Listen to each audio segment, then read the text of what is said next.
You are listening to Uranium Spotlight, your weekly podcast on the forces shaping the global uranium fuel market, sponsored by Purepoint Uranium Group.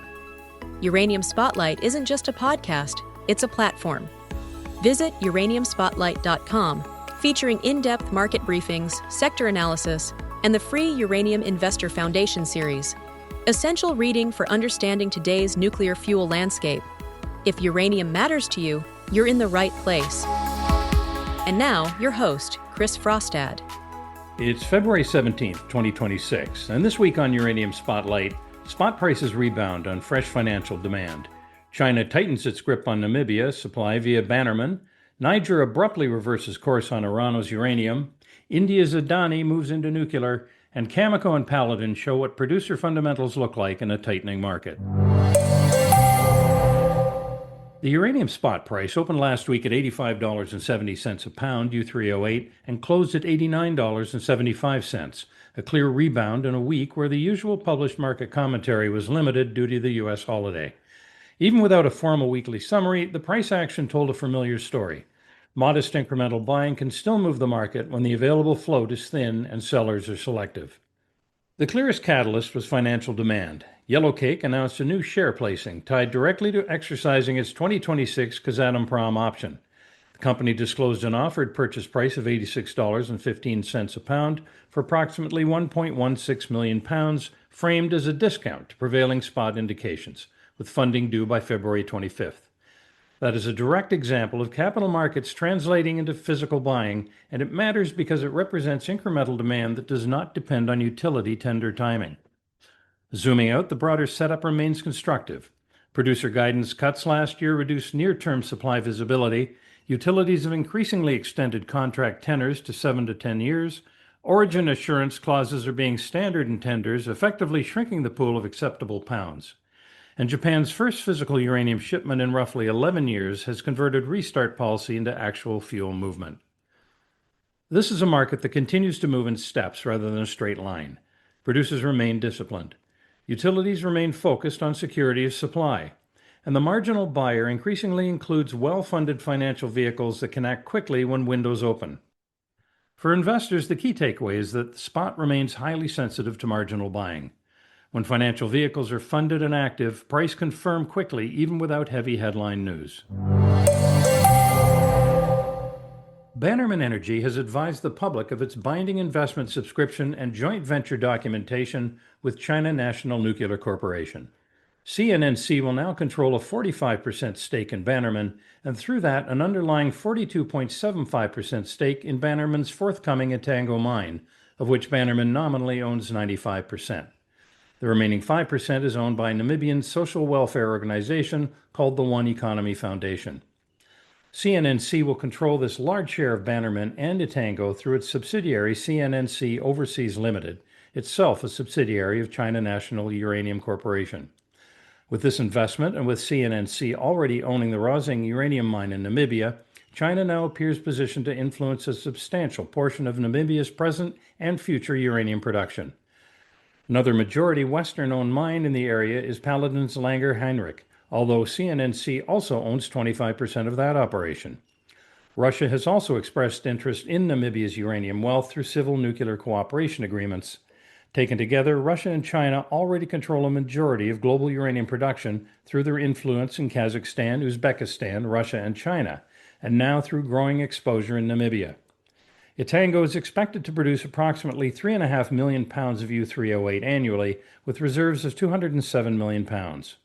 There's also potential to expand production to 6.7 million pounds a year. Work at the mine is progressing ahead of final investment decision, including bulk earthworks and heap leach drainage construction.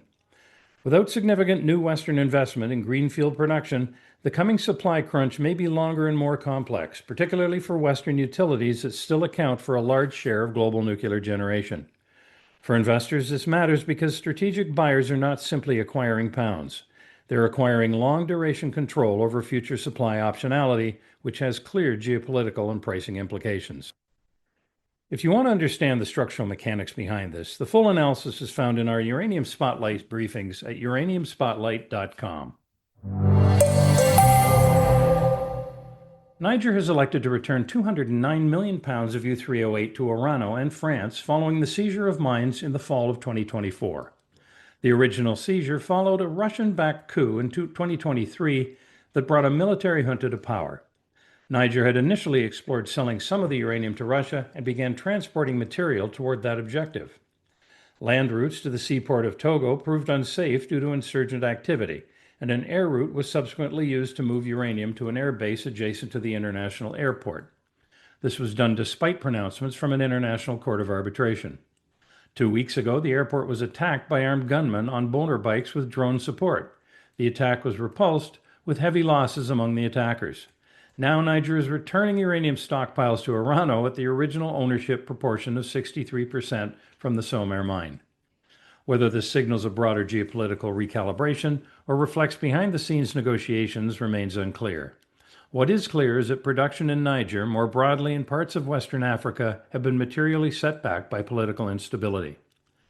For investors, this matters because ownership of inventory is not the same as reliable production. Recovering pounds is helpful, but geopolitical risk can permanently impair timelines, financing, and confidence in future supply.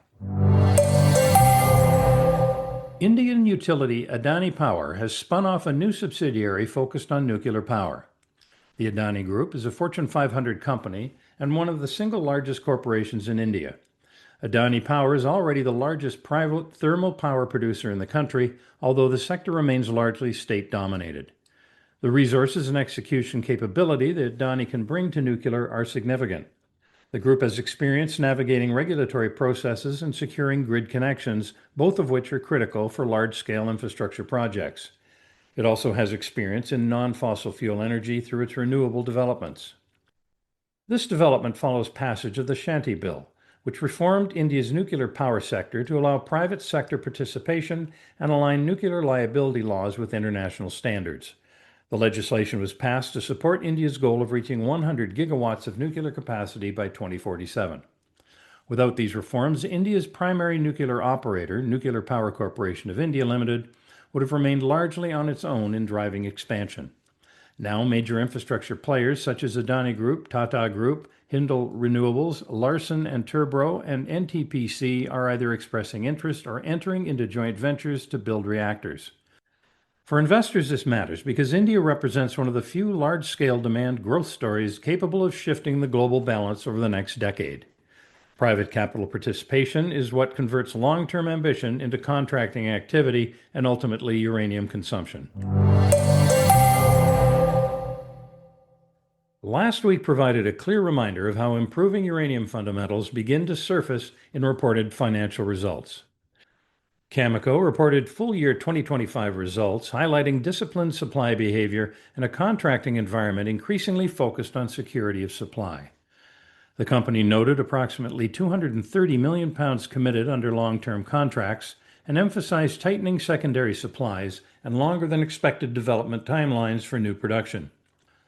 Financially, Cameco reported 2025 revenue of $3.482 billion, net earnings attributable to equity holders of $590 million, adjusted EBITDA of $1.929 billion, and cash provided by operations of $1.408 billion.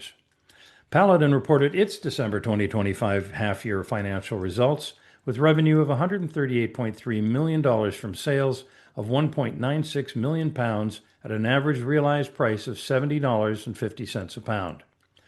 The company reported gross profit of $26 million and noted that results were still influenced by the ramp-up at Langer Heinrich. It also highlighted a strengthened balance sheet, with total unrestricted cash and investments of $278.4 million following equity raising and debt restructuring. For investors, the key takeaway is this. Disciplined producers operating in a tightening market are beginning to demonstrate operating leverage in real financial terms. Dependable pounds, long-term contracts, and improving realized prices are the combination that ultimately drives sustained cash flow and equity re-rating potential. You've been listening to Uranium Spotlight, your weekly podcast dedicated to the latest developments shaping the uranium fuel market and its role in the global energy landscape, sponsored by Purepoint Uranium Group. While our passion for the sector is undeniable, nothing discussed here should be considered investment advice. Our mission is to provide a clear, balanced view of the forces influencing uranium prices and the nuclear fuel cycle. For deeper analysis and market briefings, visit uraniumspotlight.com. Join us again next Tuesday for another edition of Uranium Spotlight.